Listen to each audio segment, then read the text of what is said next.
Hello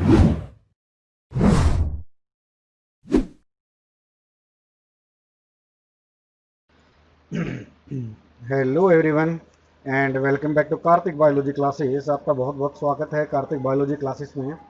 बेटा आज हम स्टार्ट करने जा रहे हैं क्लास 12th की जो बायोलॉजी का चैप्टर है, थर्ड हमारा ह्यूमन रिप्रोडक्शन का। तो उसके अंतर्गत हम बात करेंगे आज मेंस्ट्रुअल साइकिल के बारे में।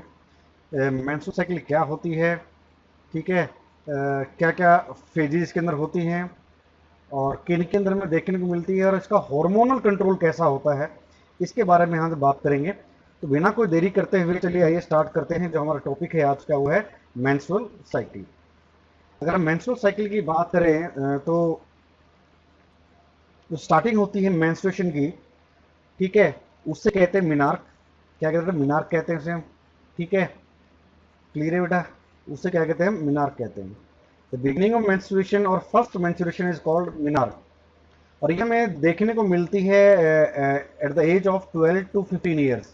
12 से 15 साल की एज होती है। इस दौरान क्या है, फर्स्ट मेंस्ट्रुअल जो मेंस्ट्रुएशन है हमें वो देखने को मिलती है, ठीक है। जो कि हमारी क्या प्यूबर्टी की एज में हमें देखने को मिलती है। जब कोई फीमेल प्यूबर्टी की एज अटेन कर लेती है, प्यूबर्टी अटेन कर लेती है, तो उस दौरान जो फर्स्ट जो मेंस्ट्रुएशन होती है, मेंस्ट्रुएशन जो होती है, उसे ही कहते हैं हम मिनार कहते हैं, ठीक है। और ये जो मेंस्ट्रुएशन है हमें कहाँ देखने को मिलती है? ह्यूमंस के अंदर में देखने को मिलती है, एप्स के अंदर एंड ओल्ड वर्ल्ड जो मंकीज हैं इनके अंदर हमें क्या देखने को मिलती है? मेंस्ट्रुएशन, ठीक है।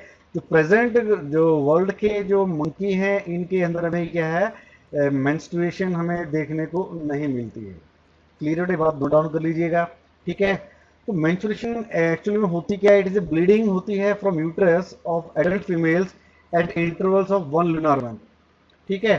क्लियर है बेटा? ये यानी कि जो मेंस्ट्रुएशन में क्या होता है, देयर इज अ ब्लीडिंग, ठीक है, which comes out from the uterus from through the vagina in the form of blood. तो उसे ही कहते हैं मेंस्ट्रुएशन कहते हैं। क्लियर है? जो कि मंथली के हर मंथ के ये साइकिल चलती रहती है, ठीक है। तो मंथली जो ब्लीडिंग जो होती है वुमेन्स के अंदर उसे ही कहते हैं मेंस्ट्रुएशन। क्लियर है? अगर हम ह्यूमन फीमेल्स की बात करें, ह्यूमन फीमेल्स जो मेंस्ट्रुएशन होती है it repeat after 28 to 29 days, ठीक है। 28 से 29 डेज के बाद ये साइकिल क्या लगातार रिपीट होती रहती है। और इसी दौरान क्या होता है, काफ़ी सारे चेंजेस हमें देखने को मिलते हैं inside the body of the female, ठीक है। फीमेल होती है उसकी बॉडी में काफ़ी सारे चेंजेस हमें देखने को मिलते हैं। वहाँ पर तापमान का चेंज हमें देखने को मिलता है बॉडी के अंदर। इसके अलावा जो ओवेरी होती है और जो यूट्रस होती है इसके अंदर क्या लगातार चेंजेस होते रहते हैं ड्यूरिंग दिस मेंस्ट्रुअल साइकिल, ठीक है। 28 से 29 डेज का जो पीरियड है, इस दौरान यूट्रस के अंदर और ओवरी के अंदर क्या है, लगातार हमें चेंज देखने को मिलते हैं, ठीक है। यानी कि एक मेंस्ट्रुएशन से लेकर नेक्स्ट जो मेंस्ट्रुएशन होती है, यानी कि right from the start of the menstruation, जो पहला दिन होता है मेंस्ट्रुएशन का, उससे स्टार्ट करके नेक्स्ट साइकिल का जो पहला दिन होगा मेंस्ट्रुएशन का, तो ये हमें बताता है कंप्लीट मेंस्ट्रुअल साइकिल के बारे में बताता है। तो ये हमारी होती है कंप्लीट मेंस्ट्रुअल साइकिल। क्लियर है? पहला दिन जो होता है ब्लीडिंग का, उससे लेकर और नेक्स्ट जो मंथ आएगा साइकिल स्टार्ट होगी उसका जो पहला दिन हो ब्लीडिंग का, इसके बीच का जो ये समय है ये कहलाता है आपका मेंस्ट्रुअल साइकिल कहलाता है। और ये होता है 28 या फिर 29 डेज का क्या तो पीरियड होता है। तो कई बार हमें देखने को मिलता है कि ये वेरी करता रहता है, ठीक है। ये 28 से 29 डेज से ज़्यादा भी हो सकता है, ठीक है। ये 30 डेज का भी हो सकता है, 35 डेज का भी हो सकता है, 40 डेज का भी हो सकता है, ठीक है। ये वेरी करता रहता है वुमेन टू वुमेन, ठीक है। वुमेन टू वुमेन का ये क्या है, वेरी करता रहता है। ये सारे सारे जो इवेंट्स होते हैं, ठीक है, जो जैसे जो मैंने बताया, right from the first day of the bleeding to of the one cycle to the first day of bleeding of the next cycle, इस दौरान जितने भी इवेंट होते हैं, जितने भी चेंजेस हमें देखने को मिलते हैं, वो सारे कहलाते हैं मेंस्ट्रुअल साइकिल, ठीक है। और जब ओल्ड एज आ जाती है, ठीक है, 45 से 50 साल की जो उम्र हो जाती है फीमेल्स के अंदर, तो ये जो मेंस्ट्रुअल साइकिल है, ये जो मेंस्ट्रुएशन है, ये रुक जाती है, स्टॉप हो जाती है, ठीक है। तो ये कहलाती है मेनोपॉज। क्या कहलाती है बेटा? ये कहलाती है मेनोपॉज कहलाती है, ठीक है। याद रहेगा बेटा ये, ठीक है। तो 12 से 15 साल की उम्र में जब प्यूबर्टी की एज आती है तो मेंस्ट्रुअल साइकिल स्टार्ट होती है at the age of 45 to 50 years, जो मेंस्ट्रुअल साइकिल है बेटा स्टॉप हो जाती है, मेंस्ट्रुएशन स्टॉप हो जाती है, इसे कहते हैं मेनोपॉज। ठीक है, तो मेनोपॉज के और भी कई सारे कारण हो सकते हैं। ड्यूरिंग द प्रेगनेंसी क्या होता है कि ये मेंस्ट्रुएशन नहीं होती है। ठीक है, उस दौरान क्या है, फिटनेस का डेवलपमेंट हो रहा होता है। ठीक है, तो वहाँ पर क्या प्रोजेस्टेरोन का जो हार्मोन होता है उसका क्या लगातार बनता रहता, ताकि जो यूट्राइन है यानी कि जो एंडोमेट्रियम है ये मेंटेन रहे, ताकि वो डेवलपिंग फीटस को क्या कर सके, सपोर्ट कर सके। तो उस दौरान भी क्या मेंस्ट्रुएशन नहीं होती है। और इसके अलावा कोई दूसरी मेडिकल कंडीशन हो जाती है, कोई अगर कह सकते हैं हम, अगर कोई एबनॉर्मलिटी है, ठीक है, हार्मोनल इम्बैलेंस हो जाता है, तो उस दौरान भी क्या है ये मेनोपॉज हमें देखने को मिलती है। उस दौरान भी क्या है, नॉर्मल कंडीशंस के अंदर before the age of 45 to 50 years, तो वहाँ पर भी हमें क्या मेंस्ट्रुएशन देखने को नहीं मिलती है। तो कई बार क्या होता है 12-15 साल की एज में भी क्या है मेंस्ट्रुएशन स्टार्ट नहीं होती है, और ये 17-18-19 साल तक चली जाती है। तो ये हार्मोनल इम्बैलेंस के कारण भी हो सकता है, या कोई दूसरी जो एबनॉर्मलिटी है, कोई मेडिकल कंडीशन है उसके कारण भी क्या है ये जो मेंस्ट्रुएशन जो है हमारे क्या लेट स्टार्ट हो सकती है। क्लियर है बेटा? ठीक है, तो मेंस्ट्रुअल साइकिल है, देखो मैंने जैसे कि बताया कि जो चेंजेस हमें देखने को मिलते हैं ड्यूरिंग द मेंस्ट्रुअल साइकिल, एक मेंस्ट्रुअल साइकिल के अंदर हमें काफ़ी सारे चेंजेस देखने को मिलते हैं। और वो चेंजेस हमें कहाँ कहाँ देखने को मिलते हैं, ओवरी के अंदर देखने को मिलते हैं, और कहाँ पर यूट्रस के हमें अंदर के हमें देखने को मिलते हैं। तो मेंस्ट्रुअल साइकिल को बेसिकली हम क्या दो फेजेस के अंदर पढ़ेंगे, दो साइकिल्स के अंतर्गत पढ़ेंगे। एक होती है ओवेरियन साइकिल होती है, एक हमारी कौन सी होती है, यूट्राइन साइकिल। ठीक है, एक कौन सी होती है, ओवेरियन साइकिल होती है, और एक हमारी कौन सी होती है, यूट्राइन साइकिल होती है। इन दो के अंदर कैसे हम पढ़ेंगे। ठीक है, दोनों ही क्या साइकिल के साथ साथ चलती हैं। ठीक है, दोबारा ध्यान से सुन लो बेटा कि ओवेरियन साइकिल और यूट्राइन साइकिल क्या एक दूसरे के अल्टरनेट क्या लगातार ये साथ साथ चलती रहती हैं। जैसे जैसे ओवरी के अंदर चेंजेस आते हैं वैसे वैसे क्या है यूट्रस के अंदर भी क्या लगातार चेंज आते रहते हैं। ये दोनों साइकिल के साथ चलती रहती हैं। ठीक है, तो दोनों को भी एक साथ पढ़ने वाले हैं इस मेंस्ट्रुअल साइकिल के अंदर। जो मेंस्ट्रुअल साइकिल होती है it is regulated by certain hormones, कुछ हार्मोन्स होते हैं जो जिनके द्वारा ये कंट्रोल की जाती है, रेगुलेट की जाती है, जो कि सीक्रेट होती है पिट्यूटरी ग्लैंड के द्वारा। ठीक है, पिट्यूटरी ग्लैंड के द्वारा सीक्रेट होते हैं। और पिट्यूटरी ग्लैंड को जैसे कि मैं बात करूंगा यहाँ पर किसके बारे में बेटा, एफएसएच के बारे में बात करूंगा, फॉलिकुलर स्टिमुलेटिंग हार्मोन, और एलएच के बारे में। ये जो दो हार्मोन्स हैं these are secreted from the anterior lobe of the pituitary, and the secretion of these hormones is in turn controlled by the GnRH, gonadotropin releasing hormone, which are secreted by the hypothalamus. ठीक है, these are the releasing hormones which are secreted by the hypothalamus, which stimulate the pituitary gland, anterior pituitary gland, to secrete the FSH and LH। तो जितने भी ये अगर बात कर रहा हूँ मेंस्ट्रुअल साइकिल की, मेंस्ट्रुअल साइकिल को कंट्रोल करने का काम कौन करता है, एफएसएच करता है, और कौन से करता है, एलएच करता है। इसके अलावा और हार्मोन कौन से हमारे, जैसे कि एस्ट्रोजन है, ठीक है, प्रोजेस्टेरोन है, तो ये भी क्या है मेंस्ट्रुअल साइकिल को कंट्रोल करने का क्या बेटा करते हैं, काम करते हैं। ठीक है, ऑलरेडी हम पढ़ चुके हैं कि ह्यूमन जो फीमेल रिप्रोडक्टिव सिस्टम है इसका रेगुलेशन कैसे होता है, हार्मोनल कंट्रोल कैसे होता है।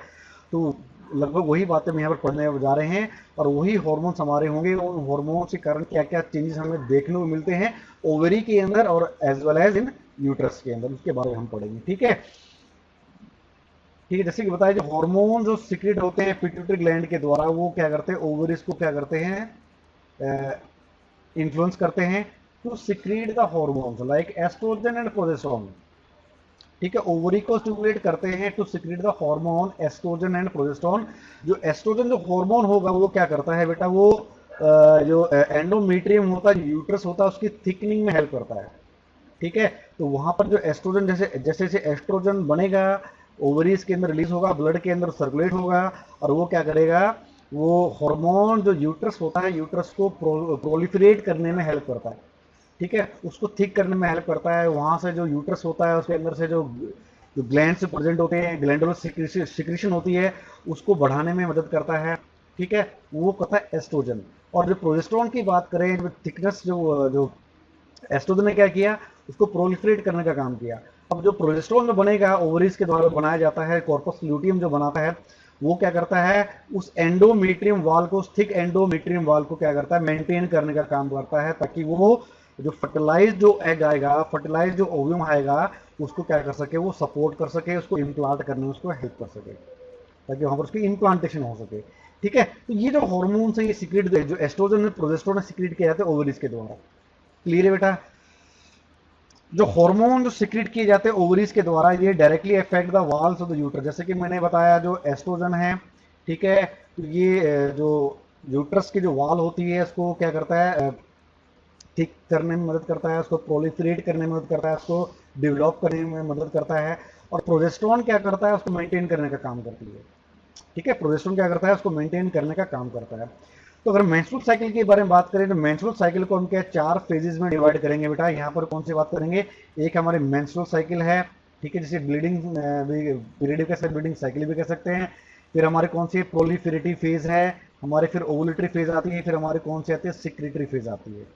ठीक है, सिक्रेटरी फेज, ओवुलेटरी फेज जो होती है दोनों हमारी क्या है, ओवेरियन का जो है साइकिल है उसका हिस्सा है। मेंस्ट्रुअल फेज और प्रोलिफेरेटिव जो फेज है, these are the part of the uterus uterine cycle. जैसे कि मैंने बताया था कि 2 साइकिल के अंतर्गत हम पढ़ने वाले हैं, एक आपका कौन सी होगी, ओवेरियन साइकिल होगी, एक हमारी कौन सी होगी, यूट्राइन साइकिल होगी। तो ओवुलेटरी फेज और secretory phase, these are the part of the ovarian cycle. और मेंस्ट्रुअल फेज एंड प्रोलिफेरेटिव जो फेज होती है, this is the part of the uterine cycle. ठीक है, बात समझ में यहाँ तक क्लियर हो गया यहाँ तक? अब हम बात करेंगे अपने आपके सामने जो फिगर है ये ओवरऑल आपको दिखा रही है किसके बारे में, मेंस्ट्रुअल साइकिल के बारे में। तो यहाँ पर आपको देखने को मिलेगा सबसे ऊपर वाला जिससे बता रहा है आपको कौन सा, पिट्यूटरी हार्मोन का लेवल। ठीक है, ब्लड के अंदर जो पिट्यूटरी हार्मोन का लेवल है कितना इंक्रीज कर रहा है, किस टाइम, किस दिन के अंदर वो इंक्रीज कर रहा है, कब वो डिक्रीज कर रहा है, उसके बारे में बता रहा है। फिर ओवेरियन इवेंट्स, ठीक है, उस दौरान under the influence of pituitary hormones जो ओवरी के अंदर क्या क्या इवेंट्स हमें देखने को मिलते हैं वो हमको बता रहा है बेटा ये। ठीक है, ओवरियन इवेंट्स क्या बता रहे हैं कि ड्यूरिंग द ओवरियन साइकिल जो ओवरी के अंदर क्या क्या चेंजेस हमें देखने को मिलते हैं उन इवेंट्स के बारे में बता रहा है। ठीक है, इन इवेंट्स को कंट्रोल करने का काम कौन कर रहा है, पिट्यूटरी जो हार्मोन्स सीक्रेट हुए हैं वो क्या करते हैं, कंट्रोल करते हैं इन ओवरियन इवेंट्स को। ठीक है, अब जैसे जैसे ओवरी के अंदर कुछ इवेंट्स आगे बढ़ेंगे, इनके जो आगे फेजेस बढ़ेंगे हमारे, चेंजेस होंगे, तो उस दौरान जो ओवरियन हार्मोन्स का जो लेवल है ये भी हमें क्या है, हमें इसके अंदर भी क्या हमें चेंज देखने को मिलेगा, इसके अंदर भी क्या चेंज देखने को मिलेगा। ठीक है, यानी कि ओवरी के अंदर जैसे जैसे इवेंट्स हमारे आगे बढ़ेंगे, फॉलिकल्स का डेवलपमेंट आगे बढ़ेगा, तो ओवरियन हार्मोन्स का लेवल भी क्या वहां पर क्या आपको इंक्रीज और डिक्रीज आपको देखने को मिलेगा। ठीक है, और साथ ही साथ क्या है, यूट्राइन इवेंट्स। ठीक है, इन जो ओवेरियन हार्मोन्स हैं इनके द्वारा जो यूट्राइन के अंदर जो क्या क्या चेंजेस हमें देखने को मिले उसके बारे में हमें ये बताता है। ठीक है, यूट्राइन इवेंट्स, ये पूरी फिगर होगी हमारे बारे में। तो ये तो आपका वाई एक्सिस में दिखा रखा है, अगर एक्स में देखें नीचे की तरफ डेज दिखा रखे हैं 1 to 29। तो यहाँ पर डिफरेंट फेजेस आपको दिखा रखी है, मैंचुरेशन की फेज दिखा रखी है, फिर आपको दिखा रखी है फॉलिकुलर फेज या फिर प्रोलिफेरेटिव फेज दिखा रखी है, फिर हमारे को ल्यूटियल फेज और सेक्रेटरी फेज दिखा रखी है, और लास्ट में दिखा रखा है जो कि नेक्स्ट साइकिल जो 28 या 29 डेज के बाद और नेक्स्ट साइकिल हमारे स्टार्ट होती है उसके बारे में हमें दिखा रखा है। ठीक है, तो यहाँ पर हम देखें तो सबसे पहले अगर हम बात करें कि देखो यहाँ पर सबसे नीचे दिखा रखा है ये जो 5 दिन जो दिखा रखे हैं, these are the menstrual days during which bleeding happens. ठीक है, ये वो 1 से 3 से 5 दिन का जो समय होता है, इस दौरान क्या होती है, ब्लीडिंग होती है। ठीक है, मेंस्ट्रुएशन होती है। तो इस दौरान आप देख सकते हो 3 से 5 दिन तक क्या है आपका ये जो थिकनेस है यहाँ पर क्या है, आप देख सकते हो कि ये जो थिकनेस है यहाँ इस पॉइंट अगर आप देखोगे आप, तो थिकनेस इसकी बिल्कुल कम हो चुकी है, यानी कि जो एंडोमेट्रियम थी जो प्रोलिफरेट हो चुकी थी, जो डेवलप हो चुकी थी, वो क्या शेड होना स्टार्ट हो जाती है।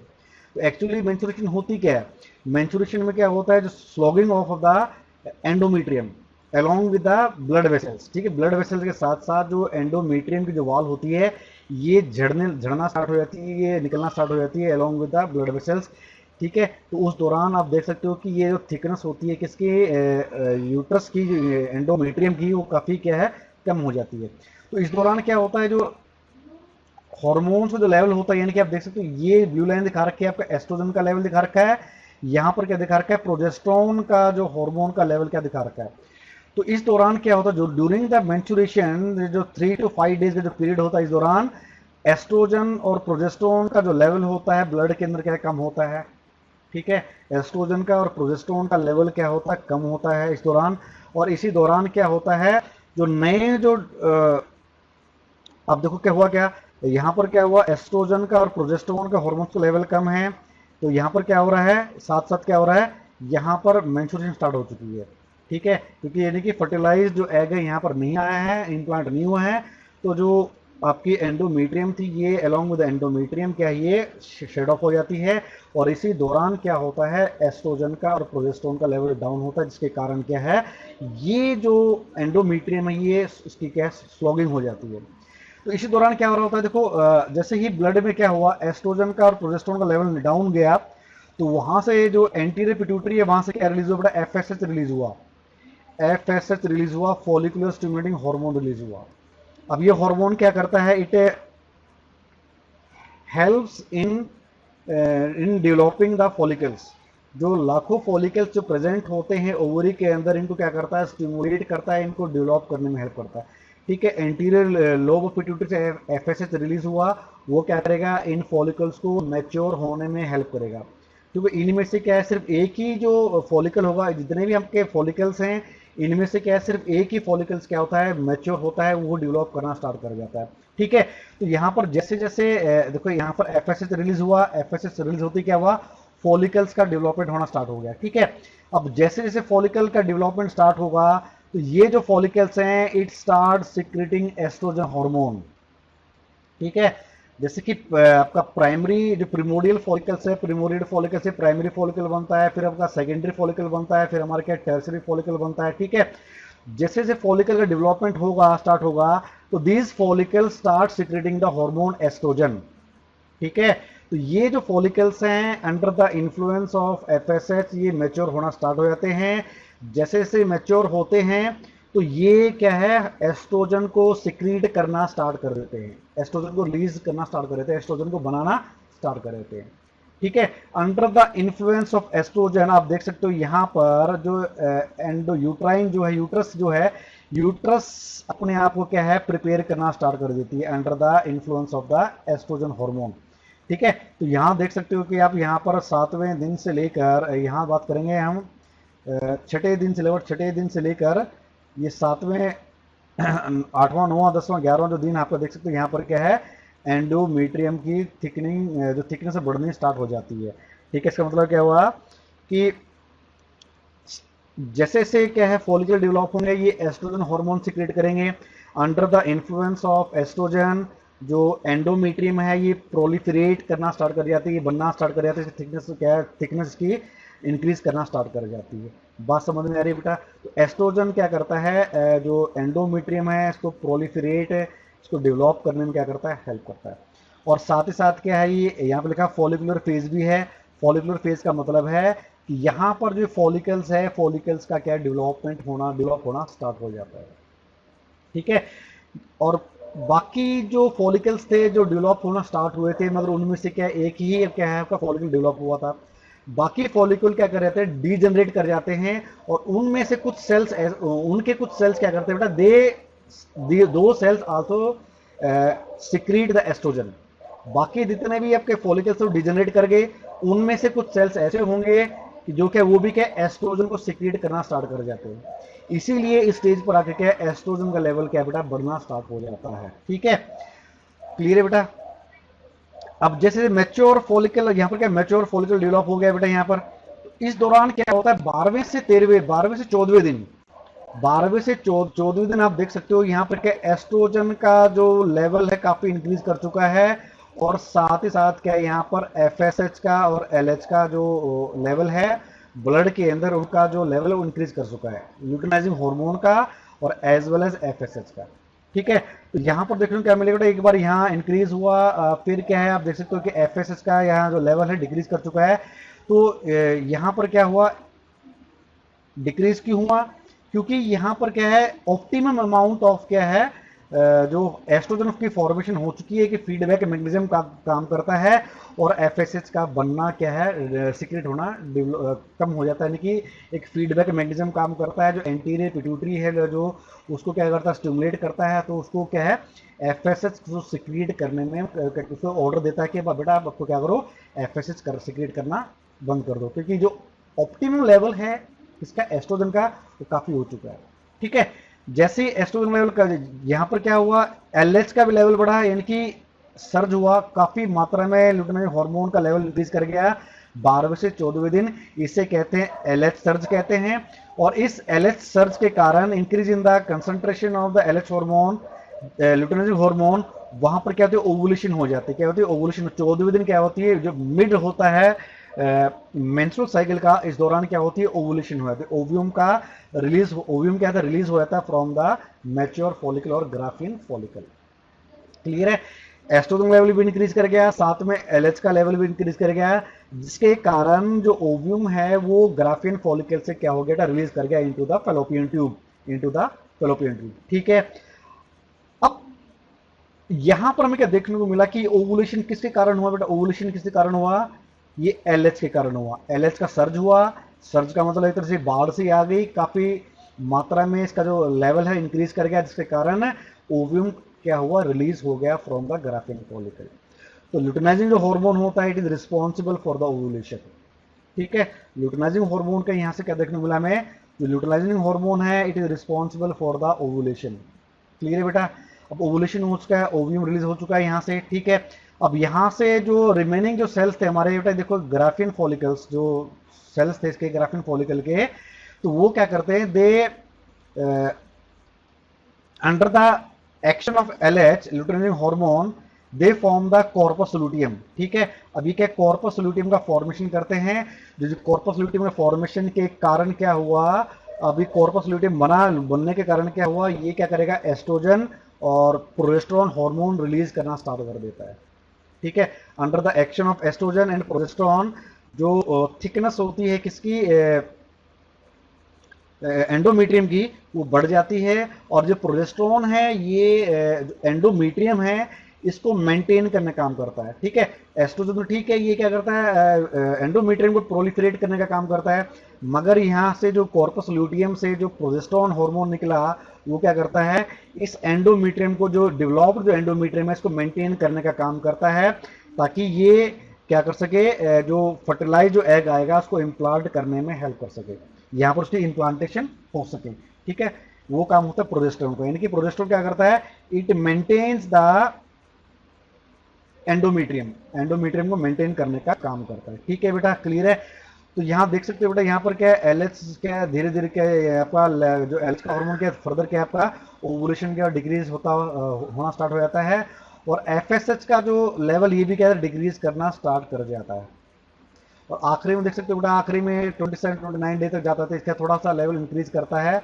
ठीक है, थोड़ा सा लेवल किसका इंक्रीज करता है, किसका एफएसएच का, टू क्लियर बेटा यहाँ तक ये। ठीक है, तो यहाँ पर देख सकते हो बेटा, यहाँ पर जैसे ही कॉर्पस ल्यूटियम का फॉर्मेशन हुआ तो यहाँ पर ये रेड कलर की लाइन अब दिख रही है, क्या है ये दिखा रही शो कर रही है प्रोजेस्टेरोन हार्मोन को, क्योंकि प्रोजेस्टेरोन जो हार्मोन है इट सिक्रेट द सॉरी जो कॉर्पस ल्यूटियम है इट सिक्रेट द प्रोजेस्टेरोन, ये प्रोजेस्टेरोन को सिक्रेट करता है, जिसके कारण क्या है प्रोजेस्टेरोन का लेवल हमारा क्या है बढ़ जाता है।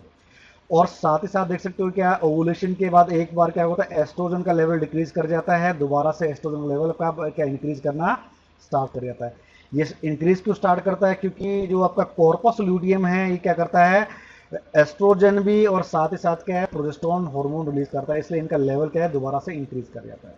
अगर फर्टिलाइजेशन हो जाती है, अगर फर्टिलाइजेशन हो जाती है ठीक है ओव्यूम की, तो प्रोजेस्टेरोन का लेवल क्या है लगा जी कॉर्पस ल्यूटियम वहां पर बना रहता है, और लगातार क्या करेगा प्रोजेस्टेरोन का हार्मोन क्या लेवल प्रोजेस्टेरोन हार्मोन को ये सीक्रेट करता रहेगा।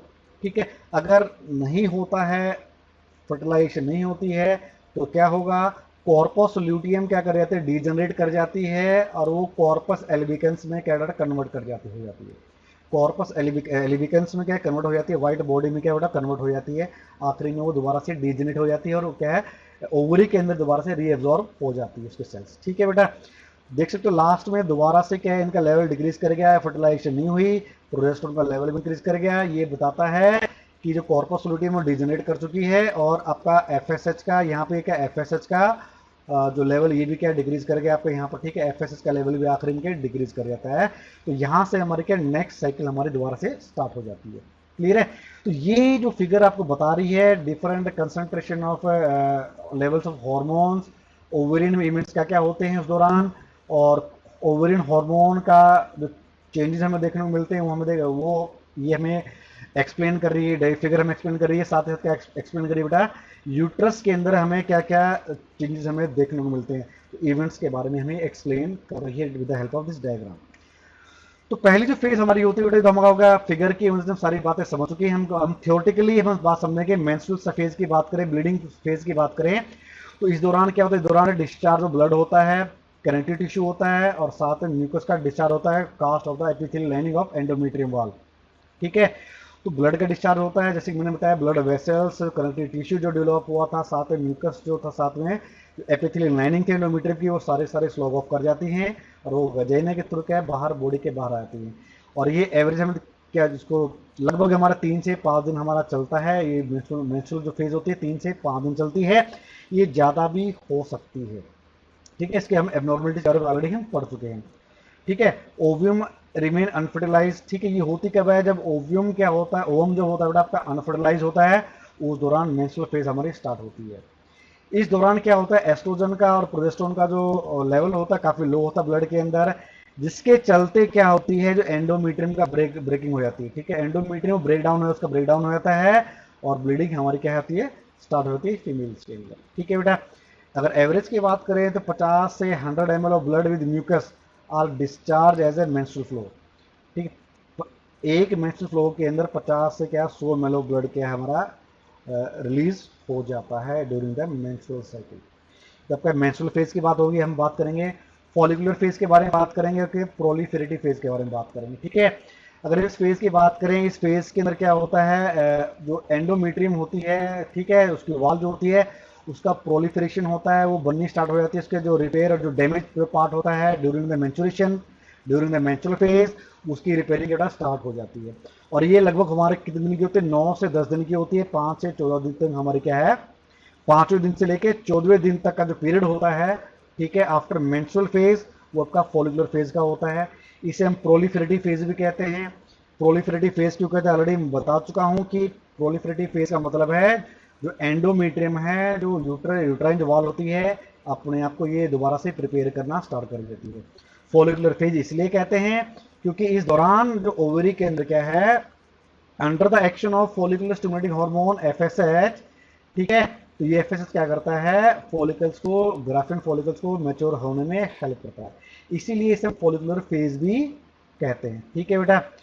अब जो मैच्योर ग्राफिन फॉलिकल है दे सीक्रेट एस्ट्रोजन, ठीक है, जो कि क्या करते हैं, जो एस्ट्रोजन लेवल को इंक्रीज करते हैं, और आखिरी में 12वां दिन जो होता है, 12वें दिन क्या इसका जो लेवल होता है एस्ट्रोजन का, वो मैक्सिमम होता है।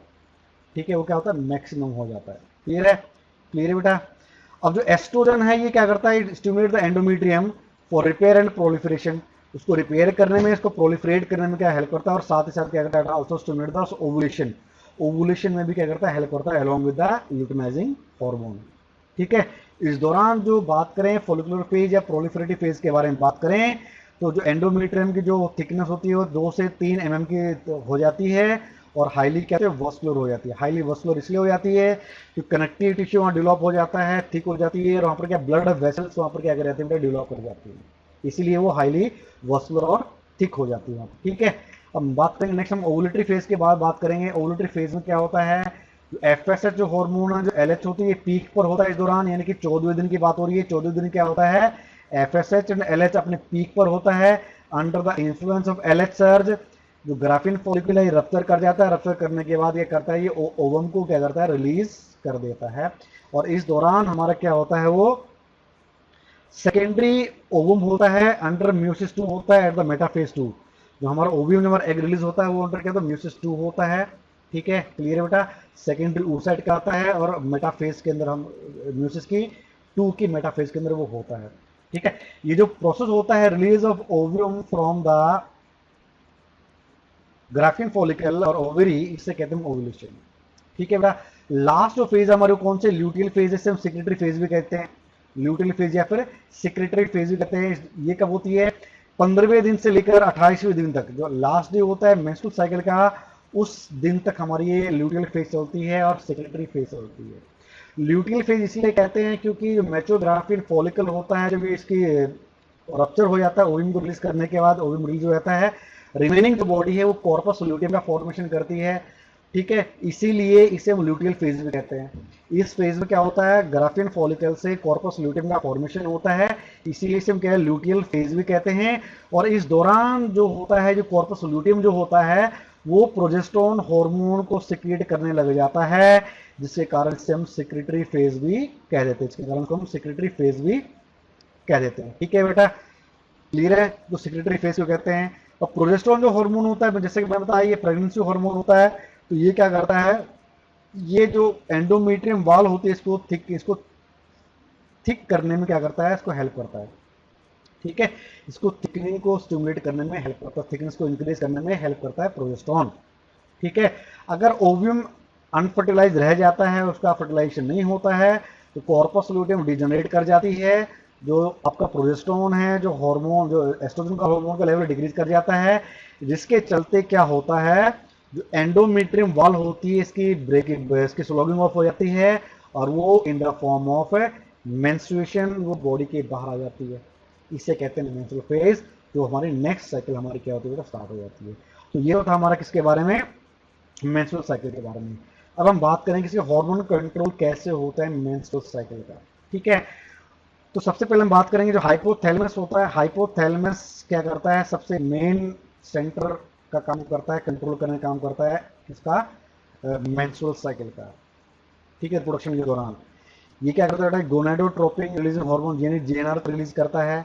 तो क्या करती है, ये जो जीएनआर होता है, एंटीरियर पिट्यूटरी ग्लैंड को क्या करती है, रेगुलेट करती है, स्टिमुलेट करती है to secrete the two hormones FSH and LH. ठीक है, आप क्या करते हैं, जो फर्स्ट हाफ होती है मेंस्ट्रुअल साइकिल जो हाफ होता है, तो जीएनआर क्या करता है, एक्ट करता है एंटीरियर पिट्यूटरी पे, और क्या करता है एफएसएच को रिलीज करने में स्टिमुलेट करता है। ठीक है, फर्स्ट हाफ में क्या होता है, जीएनआरएच क्या करता है, एंटीरियर पिट्यूटरी जो ग्लैंड होता है उसको स्टिमुलेट करता है टू रिलीज द एफएसएच। अब ये एफएसएच क्या करता है, ये ओवरी को स्टिमुलेट करता है for the formation and maturation of the ovarian follicles. ठीक है, अब ये एफएसएच जो रिलीज हुआ, ये डायरेक्टली ओवरी को स्टिमुलेट करेगा to in to mature to help the in the formation of and maturation of the ovarian follicle. ठीक है, अब जैसे ओवेरियन फॉलिकल मैच्योर होते हैं, they start secreting estrogen, estrogen secrete करना स्टार्ट कर देते हैं। और ये क्या करते हैं, ये हार्मोन क्या करते हैं बेटा, तो एंडोमेट्रियम होती है उसको प्रोलिफरेट करने में, उसको रिपेयर करने में हेल्प करना स्टार्ट कर देते हैं। ठीक है, क्लियर है बेटा। ठीक है, जो एंडोमेट्रियल स्टोमा होता है उसके अंदर जो क्या थिक होना स्टार्ट हो जाता है, ग्लैंड अंदर जो प्रेजेंट होते हैं थिक होना स्टार्ट हो जाते हैं, इलोंगेट होना स्टार्ट हो जाते हैं, और spiral arteries begin to grow toward the surface epithelium. जो एंडोमेट्रियम का आउटर जो एपिथेलियम इसके अंदर क्या है, स्पाइरल आर्टरीज ग्रो करना स्टार्ट कर देती है, जैसे कि मैंने बताया था ब्लड वेसल्स ग्रो करना स्टार्ट कर जाती है, वही यहाँ पर बता रखा है स्पाइरल आर्टरीज। ठीक है, ग्रो करना स्टार्ट कर जाती है under the action of the estrogen hormone. Clear है बेटा।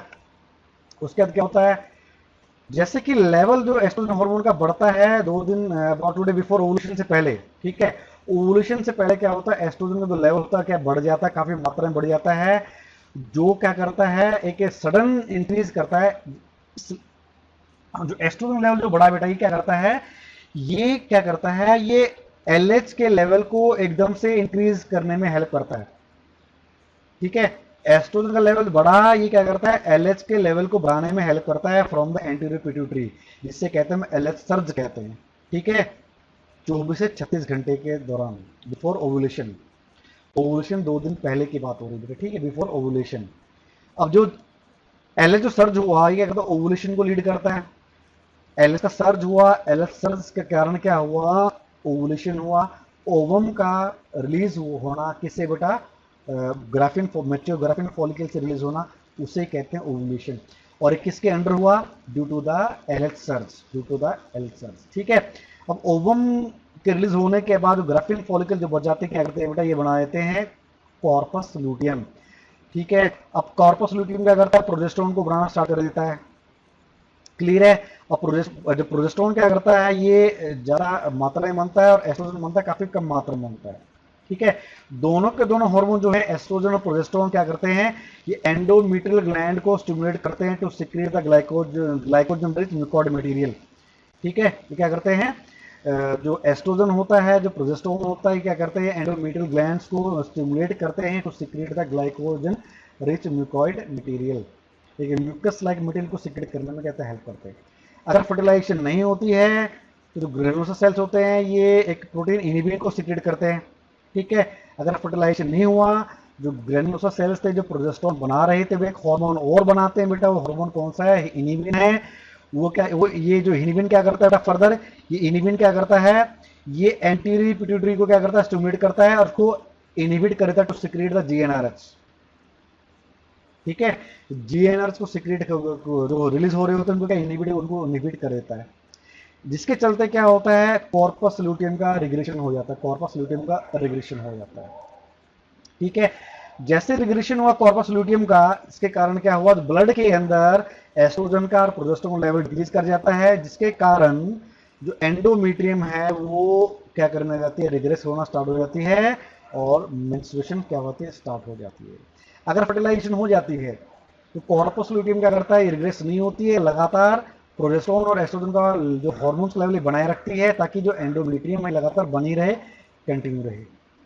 क्लियर है बेटा, बात समझ में आ गई। These are all about the hormonal control of the menstrual cycle. आशा करता हूं कि आपको समझ में आ गया होगा। अगर आपको समझ में नहीं आया, you can directly WhatsApp your problems, तो आपकी प्रॉब्लम सॉल्व कर दी जाएंगी बेटा। तो तब तक के लिए बने रहिए मेरे साथ कार्तिक बायोलॉजी क्लासेस के अंदर। आपका दिन शुभ हो।